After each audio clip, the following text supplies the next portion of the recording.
આખું જ બેકગ્રાઉન્ડ તમે જુઓ તો યહૂદી લોકો, Jewish people, they were waiting for Messiah. યહૂદીઓ એ મસીહાની રાહ જોઈ રહ્યા હતા. બરાબર છે? મસીહા આવવાનો છે. સિન્સ બિગિનિંગ બોલાવો બરાબર ધ્યાન આપજો. Very very important. I am going to take 1 hour 25 minutes. વાંધો નથી તમને? Very very important. I want to finish this one. યહૂદી લોકો મસીહાની રાહ જોઈ રહ્યા છે. ઉત્પત્તિ 3 અને 15 યહોવા દેવે પહેલું વચન મસીહા વિશે આપ્યું. તમને યાદ હોય તો કોને આપ્યું? શૈતાનને આપ્યું. કહે છે કે સ્ત્રીનું સંતાન એ તારું માથું છૂંદશે. પહેલું ભવિષ્યવાણી યહોવા દેવે આપી. બીજી ભવિષ્યવાણી મસીહા વિશેની ઉત્પત્તિ 49 9 અને 10 યાકૂબ એ મરતો યાકૂબ એ પોતાના પુત્રોને બોલાવીને ત્યાં ભવિષ્યવાણી કરે છે કે કહે છે કે યહૂદા સ્ત્રીનું બચ્ચું છે. એટલે કે યહૂદાના કુળમાંથી એ મસીહાનું આગમન થવાનું છે. પછી તમે આગળ જાઓ તો જે બલામ હતો, બલામના મુખ દ્વારા પ્રભુએ ભવિષ્યવાણી ભાખી મસીહા વિશેની.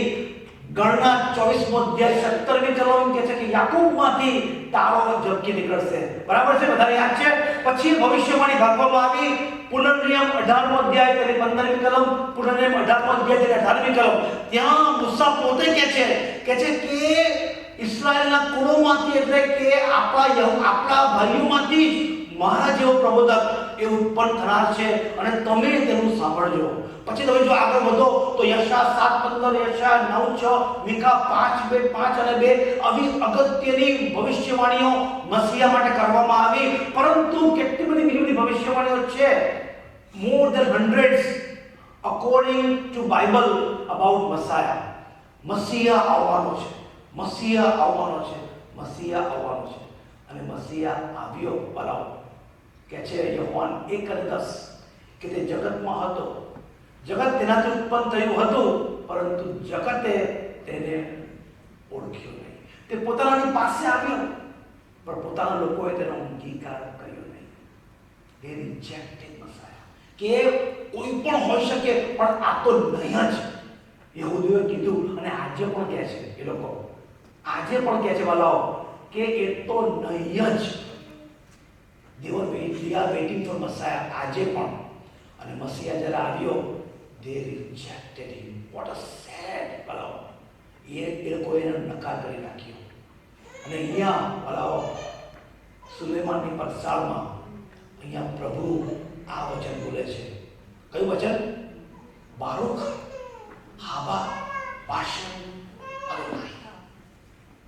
હવે જુઓ 23મો અધ્યાય માંથી 23 તેની 37મી કલમ કહે છે કે ઓ યરૂશાલેમ, યરૂશાલેમ, પ્રબોધકોને મારી નાખનાર અને તારી પાસે મોકલેલાઓને પથ્થરે મારનાર, જે મરઘી પોતાના બચ્ચાને તેની પાંખો પર સંભાળે છે, તેમ કેટલી બધી વાર મેં ચાલ્યું પણ તમે ચાલ્યો નહીં. અને જુઓ હવે તમારે સારું ઘર ઉજ્જડ કરાવ્યું છે. જ્યાં સુધી તમે નહીં કહો, બરાબર સાંભળજો વડાઓ, અહીંયા પ્રભુ ઈસુ પોતે કહે છે, યહૂદીઓને કહે છે કે જ્યાં સુધી તમે નહીં કહો બારૂખ હાબા ભાષણ અદોનાઈ, તમે હવેથી મને જોનાર નથી. અહીંયા વાળાઓ, અહીંયા પ્રભુ ઈસુ પોતે બોલે છે આટલા 4 શબ્દો હિબ્રુના કે બારૂખ હાબા ભાષણ અદોનાઈ એમ કહીને એ મંદિરમાંથી નીકળી જાય છે કાયમને માટે. હવે એ કદી પણ એ મંદિરમાં પ્રવેશ કરનાર નથી વાળાઓ. He walked out from the temple. બહુ જ સેડ. અને નીકળી જાય છે. માથી 24મો અધ્યાય તેની પહેલી કલમ એ મંદિરમાંથી નીકળે છે અને પછી એના શિષ્યો કહે છે, કારણ કે મંદિર બહુ ભવ્ય હતું. It was a magnificent temple, brilliant architect. એના જેવું મંદિર કહે છે કે એના જેવું જે હતું ઇમારત, એવી ઇમારત આખા મિડલ ઇસ્ટમાં ક્યાંય નહોતી. એટલું બધું ભવ્ય, એટલું બધું આલિશાન, એટલું બધું વૈભવશાળી, એટલું બધું મેગ્નિફિસન્ટ ટેમ્પલ હતું. અને શિષ્યો કહે છે કે રાબી જો, ઉપદેશક જો, કેવું મંદિર ને કેવા બાંધકામો. પ્રભુ તો શું કહે છે કે હું તમને ખચીત ખચીત કહું છું, કહે છે કે એક પણ પથ્થર બીજા પથ્થર પર રહેવા દેવાશે નહીં. લોકોને આશ્ચર્ય થયું કે કોણ મંદિરને ટચ કરી શકે? આ તો પ્રભુનું, દેવનું, યહોવાનું મંદિર છે. એને કોણ સ્પર્શ કરી શકે? એને કોણ ટચ કરી શકે? ત્યાં પ્રભુની હાજરી છે, પ્રભુનો મહિમા છે, કોણ કરી શકે? બરાબર. પ્રભુએ જે ભવિષ્યવાણી બાકી હતી એ જ પ્રમાણે ઈસવીસન 70માં 70 AD ટાઇટસ એ ધસી આવ્યો અને એને યરૂશાલેમને ખેડાન મેદાન આખું, એને યરૂશાલેમ આખું શહેર એને ખંડીર કરી નાખ્યું. ખંડીર બરાબર, તોડી નાખ્યું. અને વાલાઓ મંદિર બની પડ્યો. એના સૈનિકો આનાકાની કરતા હતા, પણ એણે હુકમ કર્યો કે મંદિરને તોડી પાડો. જે મંદિરને માટે યહૂદીઓ અભિમાન કરે છે. God allowed two destroy temple, અને એણે મંદિરને તોડી નાખ્યું. અને એવું કહેવામાં આવે છે કે બીકોઝ કે છે કે એ લોકોને એવું હતું કે આ મંદિર જે છે એમાં પુષ્કળ સોનું અને રૂપું અને મૂલ્યવાન પાષાણ અને હીરા જવેરાતો ભર્યા છે. અને કહે છે કે પથ્થર જે છે એ પથ્થરની વચમાં પણ સોનું છે. એટલા માટે લોકોએ એક પથ્થરને એ લોકોએ તોડી નાખ્યું અને મંદિરને તોડીને ભાંગીને ભૂક્કા કરી નાખ્યા. આખા યહૂદીઓ સ્કેટર થઈ ગયા. It's a sad situation. ભયંકર કત્લેઆમ થઈ. મિલિયન્સ ઓફ જ્યુઇશ ત્યાં મારી નાખવામાં આવ્યા. thousands Jewish flee, scattered all over the world. આ મંદિર જે હતું વાલાઓ એ સુલેમાનનું નહોતું. સુલેમાને જ્યારે મંદિર બાંધ્યું હતું ત્યારે તો એનો તો નાશ નબુકદનેસ્સરે કર્યો હતો, તમને યાદ છે જ, રાઈટ? આ મંદિર તો ઝરુબ્બાબેલે બાંધ્યું હતું રાજા કોરેશની પરમિશન લઈને, અને પછી કિંગ હેરોદે એનું રિનોવેશન કરાવ્યું હતું. એ મંદિરને તોડીને ભાંગીને ભૂક્કા કરી નાખવામાં આવ્યા. પ્રભુ ઈસુ ખ્રિસ્તની ભવિષ્યવાણી મુજબ પરફેક્ટ રીતે. અને ભલાઓ આપણે ત્યાં છે. હવે અત્યારે શું છે ભલાઓ એ આપણે જોવા માંગીએ છીએ. તમે વાંચ્યું ને ઝખારિયા 12 અને 2. ઝખારિયા 12 અને 2 ખોલજો. હવે ઝખારિયા 12 અને 2 કોઈ વાંચજો. ઝખારિયા ખાલી 12 અને 2 જ.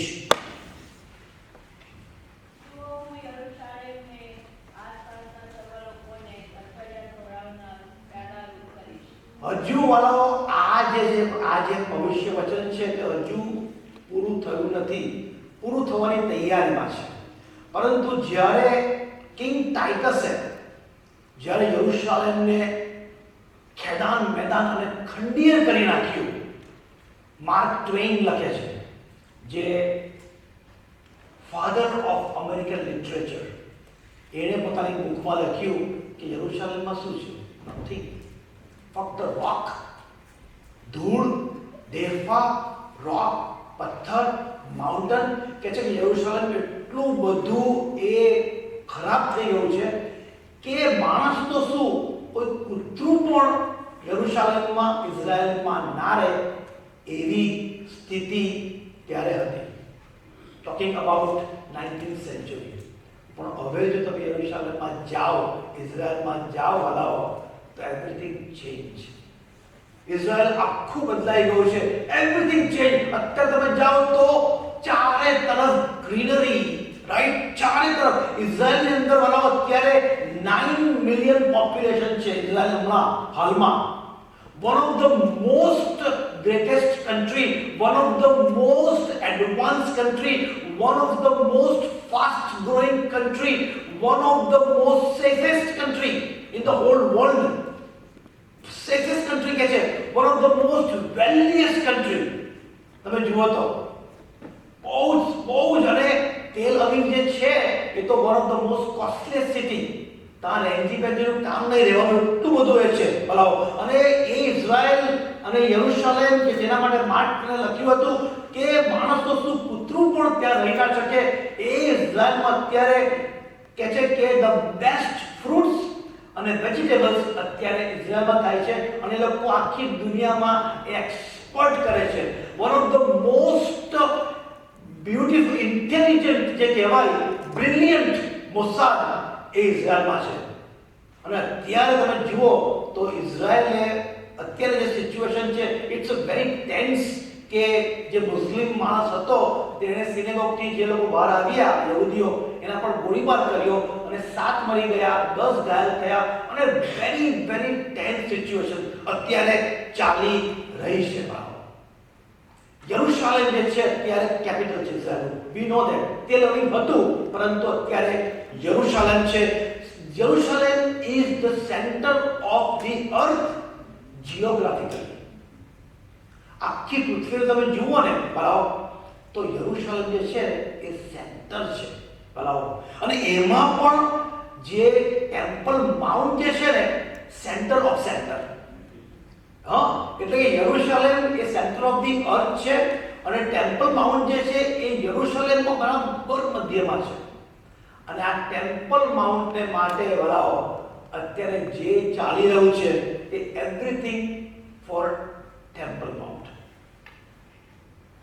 અને ઝકારિયા 12 અને 2 મુજબ કહે છે, યહોવાનું વચન કહે છે કે હું યરુશલેમને લથડિયા ખવડાવનાર દ્રાક્ષારોપ કરીશ. કે યરુશલેમ જો આમ બોલે ને તો આખી દુનિયા આમ બોલે. જો યરુશલેમ આમ જાય તો આખી દુનિયા આમ જાય. યરુશલેમમાં જો એક ફટાકડો ફૂટે ને, વન ફટાકડો યરુશલેમમાં, તો આખી દુનિયામાં ખળભળાટ થઈ જાય. Year 2023 is very very significant.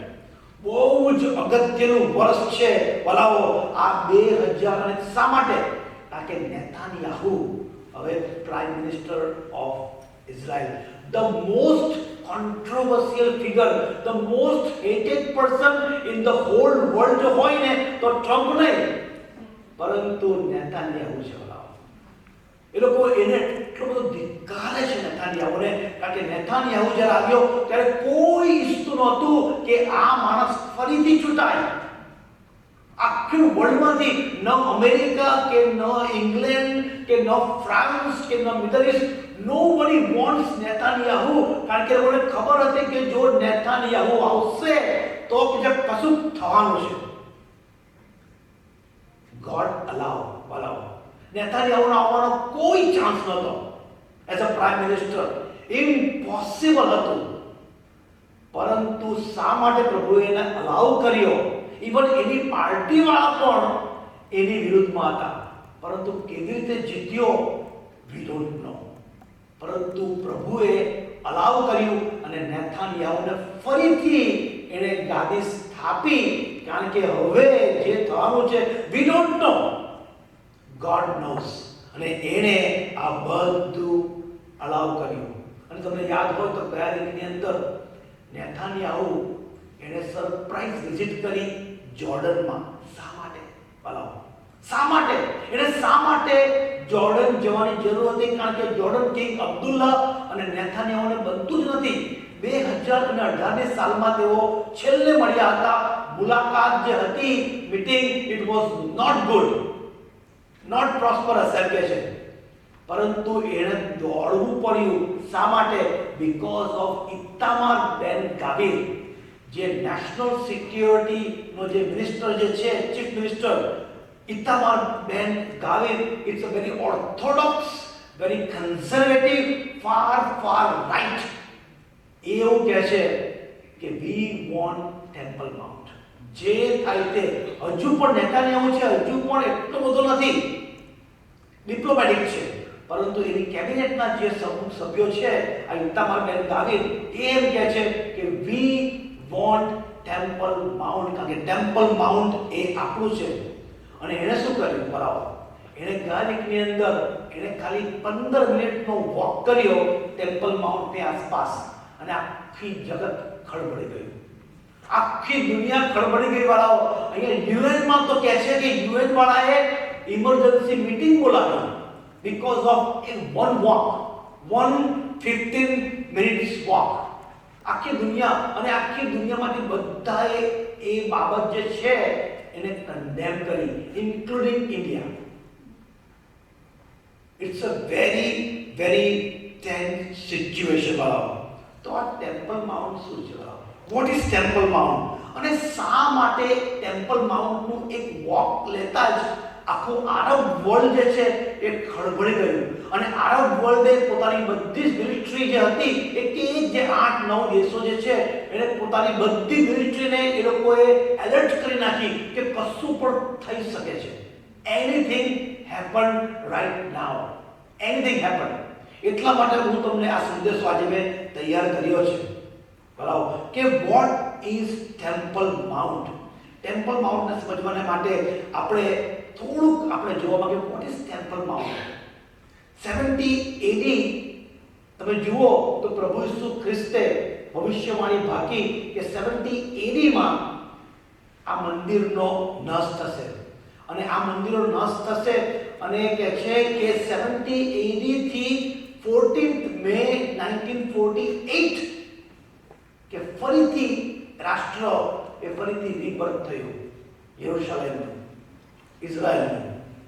પણ તમને યાદ હોય તો 1948 પછી 6 days war, 1967 ની અંદર 6 દિવસનું યુદ્ધ થયું. અને કહે છે કે એ વખતે ઇઝરાયલ બહુ જ નબળું, બહુ વીક હતું, એ લોકો પાસે કશું જ નહોતું. અને 8 થી 9 દેશો કહે છે કે એને ખેદાન મેદાન કરવા માટે ધસી ગયા, હુમલો કર્યો. પરંતુ મિરેક્યુલસલી 6 દિવસની વોરમાં ઇઝરાયલ વિજયી થયું. અને યરુશલેમ જે ઇજિપ્તના કબજામાં હતું તે ઇઝરાયલે પાછું લીધું. પરંતુ વોટ હેપન? એક ચૂક થઈ ગઈ, એક ભૂલ થઈ ગઈ. મોશે દયાન જે હતો, જે ઇઝરાયલની મિલિટરીનો જે વડો હતો, એનાથી એક ભૂલ થઈ ગઈ.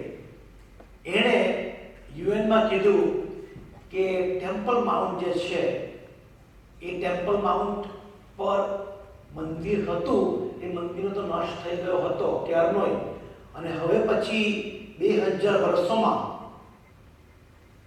ઇસ્લામ લોકોએ કબજો કરીને 7th, 8th, 9th સેન્ચુરીમાં ત્યાં dome of the rock and Al Aqsa mosque એ લોકોએ બનાવી હતી. અને મોશે દયાને કીધું યુએનને કે we don't want to touch dome of the rock and Al Aqsa mosque. અને યુએને ફરમાન બહાર પાડ્યું કે ઇઝરાયલ એ આખું તમારું છે, પરંતુ ટેમ્પલ માઉન્ટ એ મુસ્લિમ લોકો એને વાપરશે અને જોર્ડન જે છે એ એની કસ્ટડી લેશે. એટલે હવે ટેમ્પલ માઉન્ટની ચાવી એ જોર્ડન પાસે છે. લો તમે જુઓ કે ઇઝરાયલ પોતાના દેશમાં છે, યહૂદીઓ બધે જ જઈ શકે છે, ફરી શકે છે, પરંતુ they cannot go to temple mount. બરાબર, ટેમ્પલ માઉન્ટની બધી જ જવાબદારી ઇઝરાયલ, બધો જ ખર્ચો ઇઝરાયલ, પોલીસો પણ ઇઝરાયલની, કોપ્સ પણ ઇઝરાયલના. પરંતુ યહૂદી માણસ એ ટેમ્પલ માઉન્ટમાં જઈ શકે નહીં. ફક્ત મુસ્લિમ લોકો જ ત્યાં જઈ શકે. અને જો યહૂદીઓ ત્યાં જાય અને પકડાઈ જાય તો તેઓને સજા થાય. આ છે ટેમ્પલ માઉન્ટનું રહસ્ય અને એનો ઇતિહાસ. પરંતુ જો આ ટેમ્પલ માઉન્ટને આપણે જો બિબ્લિકલી જોઈએ તો આ જ ટેમ્પલ માઉન્ટ કે જે અત્યારે ડોમ ઓફ ધ રોક છે અને અલ અક્સ મોસ્ક છે, એ સેમ જગ્યા પર સુલેમાને મંદિર બાંધ્યું હતું. સેમ. એવું કહેવાય છે કે આ સેમ જગ્યા છે, સેમ સ્પોટ છે કે જ્યાં દેવે, યહોવા દેવે માટીમાંથી માણસ બનાવ્યું. એટલે કે આ સેમ સ્પોટ અને સેમ માટી કે જ્યાં યહોવા દેવે માટી લઈને એને આદમને બનાવ્યો હતો. It's a very very holiest place. યહૂદીઓ માટે ધ ટોપ હોલીએસ્ટ સાઇટ જે હોય તો એ ટેમ્પલ માઉન્ટ છે. અને ઇસ્લામને માટે બી, મુસ્લિમ માટે પણ. કારણ કે એ લોકો એવું માને છે કે આ ટેમ્પલ માઉન્ટ જે છે એ ત્યાંથી કહે છે કે મોહમ્મદને આકાશમાં, સ્વર્ગમાં લઈ લેવામાં આવ્યો હતો એક રાતને માટે. અને ત્યાં એ કહે છે કે ઈશ્વરની સાથે એ ત્યાં એક દિવસ માટે એણે ત્યાં ફેલોશિપ કરી હતી. આ એ જ જગ્યા છે કે જ્યાં ઇબ્રાહીમે ઈસાકનું બલિદાન આપ્યું હતું, કે આપવાનો પ્રયત્ન કર્યો. Same spot. એટલા માટે વાળાઓ, temple mount is the most significant, most crucial place, most holiest place for Jewish people. Temple Mount, very sacred, very holy site. આપણે જાણીએ છીએ તેમ first temple was destroyed by Nebuchadnezzar, second temple destroyed by Titus વાળાઓ. અને આ same spot પર હવે ત્યાં dome of the રોક છે અને અલ અક્સ મોસ્ક છે. તમે જ્યારે યરુશલેમ જાઓ છો, રાઈટ, ઘણા બધા યરુશલેમ ગયા હશે અને તમે વેલિંગ વોલ જે છે, રાઈટ, ત્યાં તમે હાથ મૂકીને પ્રાર્થના કરી હશે. તમે પ્રાર્થના કરી હશે તમારા પત્ની માટે, પતિ માટે, છોકરાઓ માટે, આશીર્વાદો માટે. યહૂદીઓ એવી પ્રાર્થના કરતા નથી બાબા. યહૂદીઓ કોઈ પ્રાર્થના કરતા નથી. યહૂદીઓ જે વેલિંગ વોલ જે છે ને ત્યાં હાથ મૂકે, શું ખબર છે? હાથ મૂકીને બારાક હવા બાશુમ અદોનાઈ. આજ કે છે, રડે છે લોકો. થાઉઝન્ડ્સ એન્ડ થાઉઝન્ડ્સ યહૂદીઓ વાળાઓ એવરી ડે તેઓ વેલિંગ વોલ પર જાય છે અને ત્યાં પ્રાર્થના કરે છે, હાથ મૂકે છે, રડે છે, આંસુઓ સારે છે અને કહે છે કે બારુક હવા બાશુમ અદોનાઈ. આ ચાર હિબ્રુ શબ્દો ત્યાં બોલે છે અને ત્યાં રહે છે કે હે મસીહા, તું જલ્દી આવ. They are waiting for Messiah. They are waiting for Messiah. અને આપણે જઈને આપણે કેટલી બધી પ્રાર્થના કરીએ છીએ. પ્રભુએ શું કીધું કે યરુશલેમની શાંતિ માટે પ્રાર્થના. કિસ્સા 122 શાંતિ ક્યાં છે? 5000 વર્ષથી શાંતિ છે જ નહીં વાળો. નોટ ઇન યરુશલેમ, પરંતુ આખા વર્લ્ડની અંદર શાંતિ છે જ નહીં. અને વાળો, as a Christian we should not pray for the peace in the world.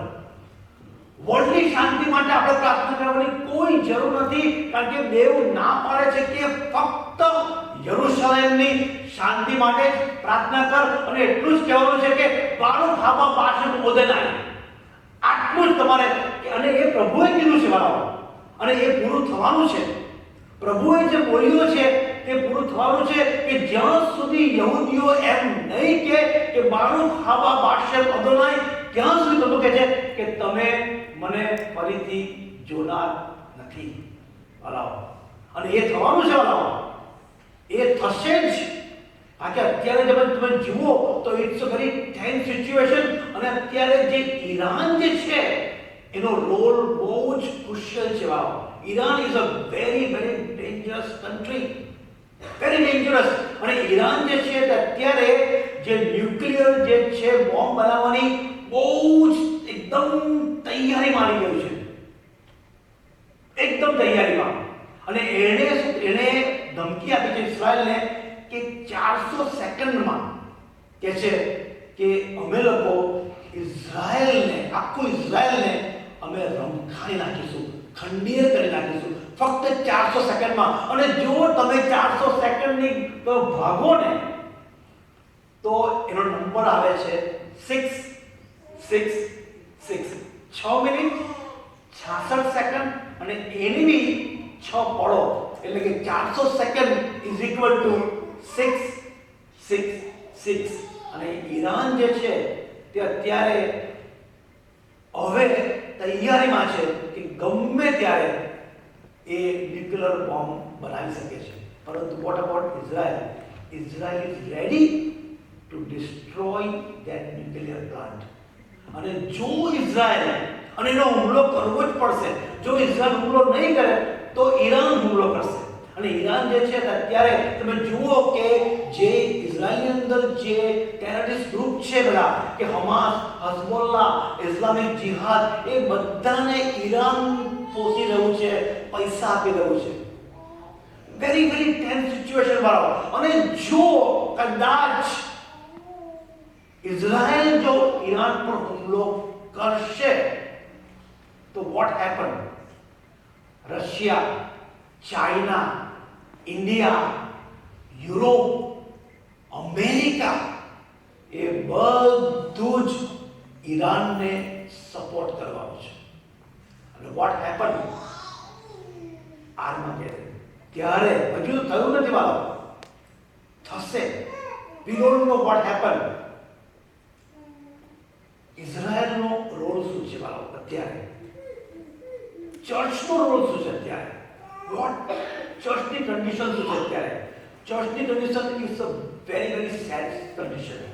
Church અત્યારે ડિક્લાઇનમાં છે. અત્યારે ચર્ચની અંદર જે રેવલેશન ચેપ્ટર 3 વર્સ 14 to 20 તમે જુઓ તો લાઉદિકિયાની જે મંડળી હતી, પ્રત્યેકરણ 3 અધ્યાય તેની 14મી કલમમાં પ્રભુ વચન આ પ્રમાણે કહે છે કે તું લાઉદિકિયાની મંડળીના દૂતને લખ કે જે આમીન છે, જે વિશ્વાસુ અને ખરો સાક્ષી છે, જે દેવની સૃષ્ટિનું આદિકરણ છે, તે આ વાતો કહે છે, તારા કામ હું જાણું છું, તું ટાઢો નથી તેમજ ઊનો પણ નથી. આ છે વાલાઓ આપણી મંડળીની સ્થિતિ. પ્રોસ્પરસ થઈ ગઈ છે. મંડળી કહે છે કે હું ધનવાન છું, મને કશાની ગરજ નથી. એવી સ્થિતિ અત્યારે મંડળી, પુષ્કળ પૈસા છે, પ્રોસ્પરિટી છે, પાસ્ટરનો પગાર સખત છે અને પાસ્ટરો ગુણદાન કરે છે, ઇવેન્જલિસ્ટ અને મિશનરીઓ આરામથી મજા કરે છે, કોઈને કશી જ પડી નથી. અત્યારે મંડળીની સ્થિતિ બહુ નાજુક છે. અત્યારે તો ફક્ત આશીર્વાદો, હિલિંગ અને પ્રોસ્પરિટી વિશેષ મેસેજ લાવો તો અમને ગમશે. બીજું કોઈ પણ તમે અમને કહેતા નહીં. કાનમાં ખંજવાળ આવવાથી પોતાને મનગમતા ઉપદેશકોએ ભેગા કર્યા છે મંડળી. જે સાંભળે છે જે ગમે છે એ જ સાંભળે છે, એ જ સાંભળો. જો કોઈ પાસ્ટર આવીને જો એ લોકોને સંદેશો આપે પસ્તાવાનો કે ન્યાય શાસનનો કે નરકનો, તો કહે છે કે we don't want two here this message. અમારે તો તમે અમને હિલિંગનો મેસેજ આપો, તમે અમને પ્રોસ્પરિટીનો મેસેજ આપો, તમે અમને આશીર્વાદનો મેસેજ, તો જ અમને ગમે છે. પ્રોસ્પરિટી ઇઝ એવરીવેર. અને એ અત્યારે મંડળીની સ્થિતિ છે. બરાબર, બહુ જ ભયંકર થઈ ગયું છે. ઇઝરાયલ અત્યારે ઉકળતા ચરુ પર છે. ઉકળતો ચરુ, બોઇલિંગ વોટર અત્યારે ઇઝરાયલ છે. We don't know what happen. જો એ હુમલો નહીં કરે ઈરાન પર તો ઈરાન હુમલો કરે, અને જો એ ઈરાન પર હુમલો કરશે તો it's gonna be world war 3. બરાબર, ઇટ્સ અ ટેન્સ સિચ્યુએશન. આપણે શું કરવાનું છે? બરાબર, what we have to do as a Christian. રોમિયોનો પત્ર, રોમન 13મો અધ્યાય તેની 11 કલમ, રોમી 13:11 તમને મળ્યું? રોમન્સ ચેપ્ટર 13 વર્સ 11 કોઈ વાંચો.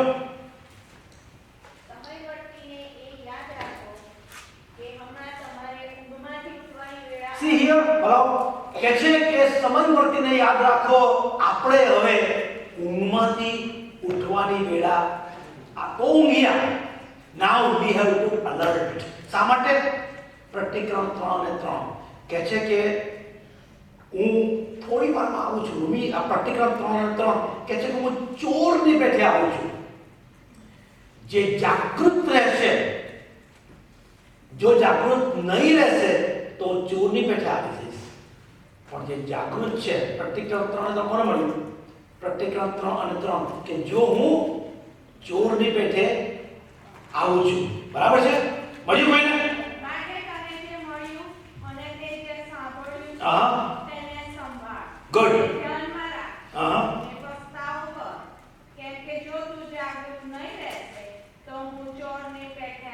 સી હવે કહે છે કે અહીંયા વાલાઓ એઝ અ ક્રિશ્ચિયન આપણે હવે ઊંઘમાંથી ઉઠવાની વેળા આવી ચૂકી છે.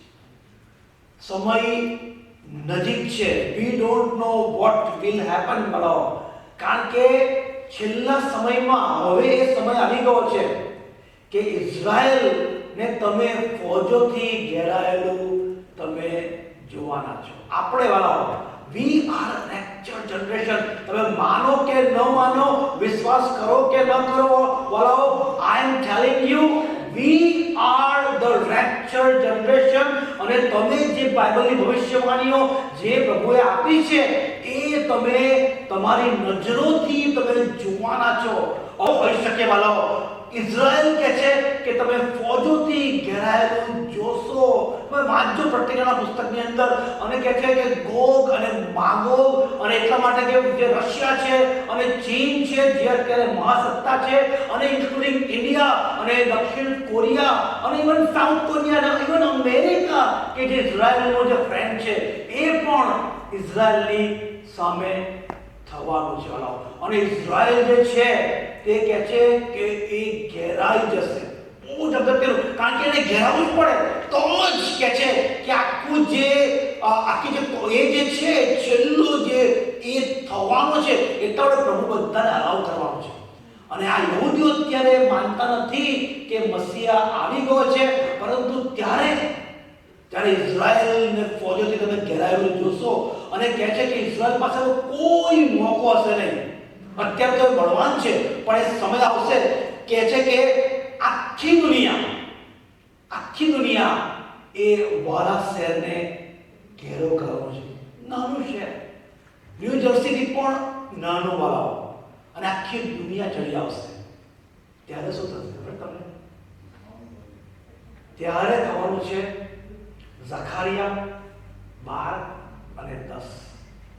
ઝખારિયા 12 અને 10 વાળાઓ, જે ભવિષ્યવાણી, જે વચન પ્રભુ બોલ્યો હતો ને માથી 23મો અધ્યાય એની 37-39 કલમમાં કે બારૂક હાવા બાશેમ અદોનાઈ, એ પ્રભુ જે બોલ્યો હતો તે ઇસ્રાએલ પુત્રો એ દિવસે બોલવાના છે.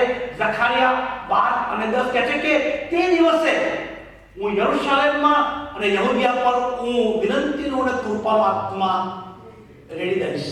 અને કહે છે કે જેમ કોઈ પોતાના જ્યેષ્ઠ પુત્રને માટે દુઃખી થાય છે, જેમ કોઈ પોતાના એકના એક પુત્રને માટે શોક કરે છે, તેમ તેઓ શોક કરશે. અને પ્રતિકરણ 1 અને 7 કે જુઓ તે વાદળા સહિત આવે છે અને દરેક આંખ અને જેઓ તેને વિંધ્યો છે તેઓ પણ તેને જોશે. અને જ્યારે કહે છે કે ઇઝરાયલ કહે છે કે આખી દુનિયા એને ઘેરી વળશે અને કોઈ રસ્તો, કોઈ મોકો મળશે નહીં, ત્યારે તેઓ પોકાર કરશે આકાશમાં જોઈને કે હે મસીહા, ધીસ ઇઝ ધ ટાઈમ, કમ. બારૂક હવા બાશેમ અદોનાઈ, એ જ્યારે બોલશે ને ત્યારે કહે છે કે પ્રભુ આવશે વાળો. ત્યારે અને કહે છે કે તેઓ પ્રભુને જોવાના છે આંખોથી. અને કહે છે કે જેમ તારે એને ખબર પડશે કે જે મસીહાને અમે મારી નાખ્યો, જેને અમે રિજેક્ટ કર્યો, જેને અમે એને મોક કર્યો, અમે એને ટોર્ચર કર્યો, અમે એને મારી નાખ્યો વધસ્તંભ પર, એ જ અમારો મસીહા છે. તારે કહે છે પ્રભુનું વચન કહે છે કે તેઓ જેમ કોઈ પોતાના પુત્રને માટે જશ પુત્ર જેમ શોક કરે છે, દુઃખી થાય છે, તેમ તેઓ દુઃખી થશે, છાતી ફૂટશે અને કહે છે કે અમને માફ કર, તું અમારો મસીહા છે. બારૂક હાવા બાશેમ અદોનાઈ. અને જ્યારે તેઓ કહેશે આ વાક્ય, ત્યારે પ્રભુ આવીને તેઓને ઉગાડશે. Hallelujah, praise the Lord. વાળો આ છે વાળો, ધીસ ઇઝ ધ સ્ટોરી. આ કઈ વાળો વાર્તા નથી, ઇટ વિલ હેપન. આ કારણ કે પ્રભુનું વચન કદી પણ એ વાળો એ ખોટું પડ્યું જ નથી. કે છે કે આકાશ અને પૃથ્વી જતા રહેશે, પણ પ્રભુની વાતો એ જતી.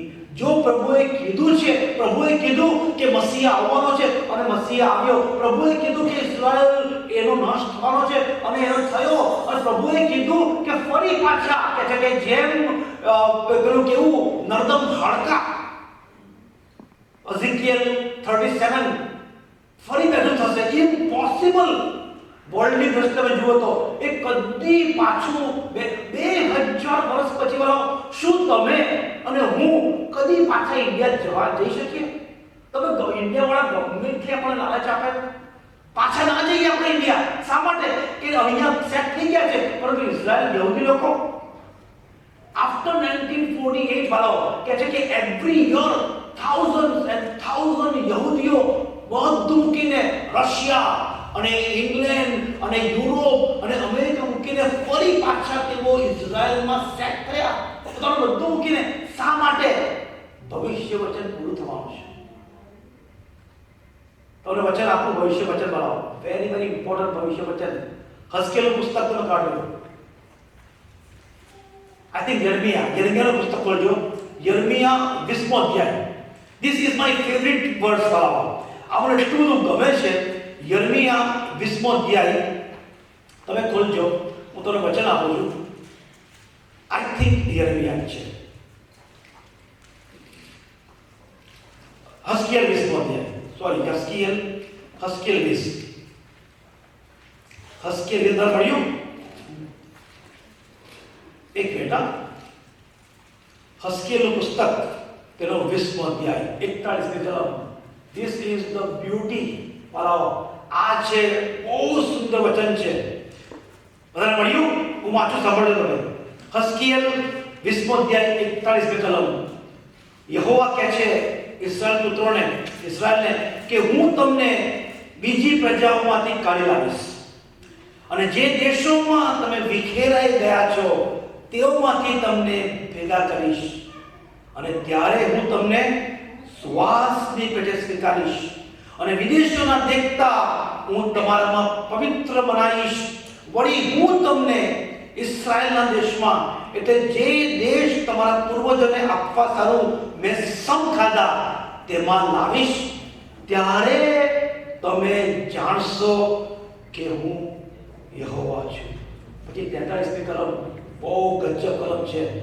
ત્યાં કહે છે કે હું તમને લાવીશ, હું તમને સ્વીકારીશ, હું તમને સેટ કરીશ અને કે ત્યાં તમને તમારા આચરણ તથા તમારા સ્વકૃત્યો કે જેઓ તમે પોતાને ભ્રષ્ટ કર્યા તે યાદ આવશે.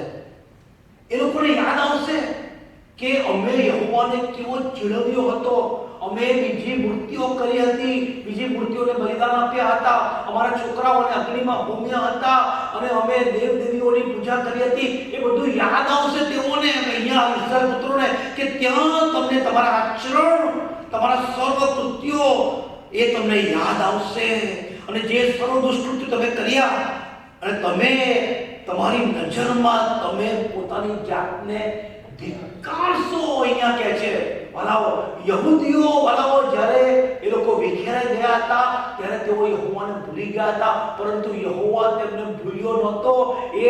તેઓને બધા દેશોમાંથી પાછો લઈ આવ્યો.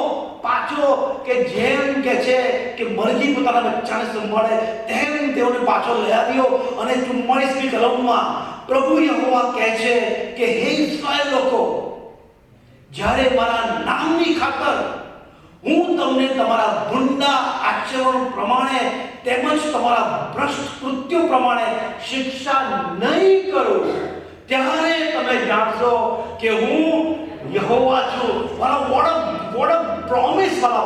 અને આ પ્રોમિસ મને લાગુ પડે છે, આ તમને લાગુ પડે છે, કારણ કે આપણે આપણી જિંદગીમાં કેટલા બધા ભૂલો કર્યા, ભ્રષ્ટ કૃત્યો કર્યા, આપણે મૂર્તિઓની પૂજા કરી વાળો, આપણે બીજા દેવ નમી, આપણે ભ્રષ્ટતા કરી, ભૂંડા કૃત્યો કર્યા. પરંતુ યહોવા કહે છે કે તમારા ભૂંડા કૃત્યો, તમારા ભ્રષ્ટ કૃત્યો, તમારા પાપો, તમારા અપરાધો, તમારી બધી છે એ જ્યારે હું યાદ નહીં કરું ત્યારે તમે જાણશો કે હું યહોવા છું. હાલેલુયા. હિબ્રુ 8 અને 12, હિબ્રુ 10 અને 17 કહે છે કે હું તમારા પાપોને અને તમારા અપરાધોને હું કદી યાદ કરનાર નથી. તમારી પત્ની તમારા પાપો યાદ કરાવે, પતિ યાદ કરે, તમારા બાળકો તમને કે તમે તો આવા હતા ને તેવા હતા, તમારા છોકરા કે, પરંતુ યહોવા કહે છે કે હું તમારા પાપોને, તમારા અપરાધોને હું કદી યાદ. હાલેલુયા.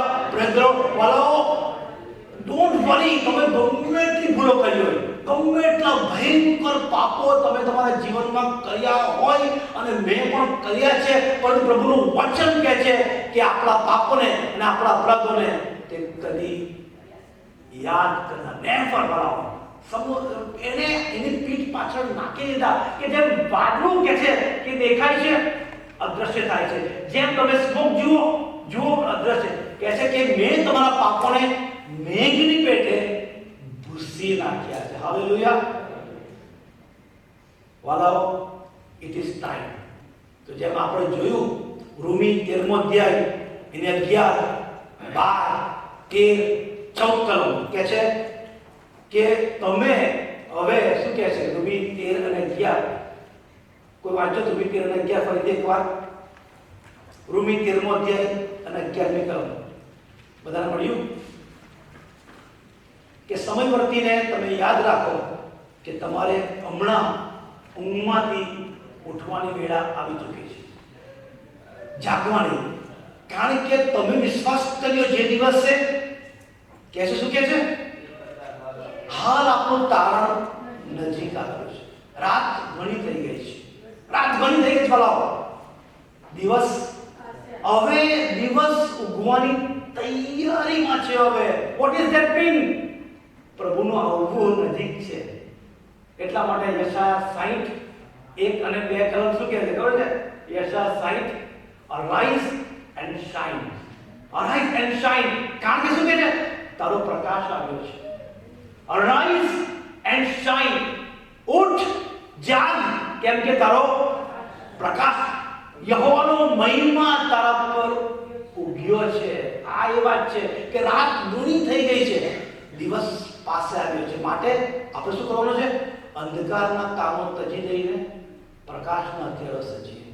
દિવસે જેમ ઘટે તેમ આપણે શોભતી રીતે વર્તીએ, મોજ શોખમાં અને નિશામાં નહીં, વ્યભિચારમાં અને વિષય ભોગમાં નહીં, ઝઘડામાં અને અદેખાઈમાં નહીં, પણ તમે પ્રભુ ઈસુ ખ્રિસ્તને પહેરી લો અને તમે તમારી દુષ્ટ વાસનાઓને અર્થે ચિંતા ન કરો. પણ હવે તમે પ્રભુને પોતાનું જીવન સોંપો. વાય, કારણ કે હવે બહુ ટૂંક સમયમાં વી ડોન્ટ નો વાલાઓ કે ધીસ ઇઝ ધી એન્ડ. શું હવે આ સમય થઈ ગયો છે? પ્રભુનું આવવું નજીક છે. વાલાઓ, હું તો એવું કહું છું કે આપણા સમયમાં જો પ્રભુ આવે ને તો વાલાઓ જેમ કહે છે કે રણશીંગડું વાગશે, અને જેવો ખ્રિસ્તમાં જેવો ઊંઘી ગયા છે આપણા મા, આપણા બાપા, આપણી બહેનો, ભાઈઓ, મિત્રો જે હોય તે ખ્રિસ્તમાં જેવો ઊંઘી ગયા છે તેઓ પ્રથમ છે. ખ્રિસ્તમાં જેવો. એટલા માટે પ્રભુનું વચન કહે છે કે જેઓ પ્રભુમાં મરણ પામે છે ને તેઓને ધન્ય છે. શા માટે? કારણ કે પ્રભુમાં જે મરણ જે છે, પ્રભુ તો એને ઊંઘ સાથે સરખાવે છે. ખ્રિસ્તમાં જેવો મોહ છે તેઓ પ્રથમ છે, અને પછી આપણામાંના જો જીવતા રહેનારા છે તેઓ ગગનમાં પ્રભુને મળવા સારું વાદળામાં.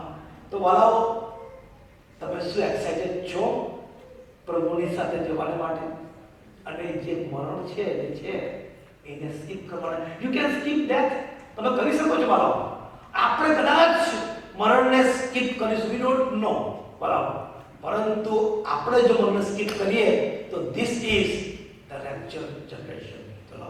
તો આઈ હોપ કે આ વચનોથી તમે પ્રભુમાં ઉત્તેજન પામ્યા હશો, અને હું આશા રાખું છું કે આપણે હવે પ્રભુમાં વધારે દ્રઢતાથી ચાલીએ અને પ્રભુનો મહિમા કરીએ, અને પ્રભુએ જે ઈરાદો, મનસૂબો, હેતુ આપણા માટે રાખ્યો છે એ આપણે પૂરો કરીએ. મે ગોડ બ્લેસ યુ.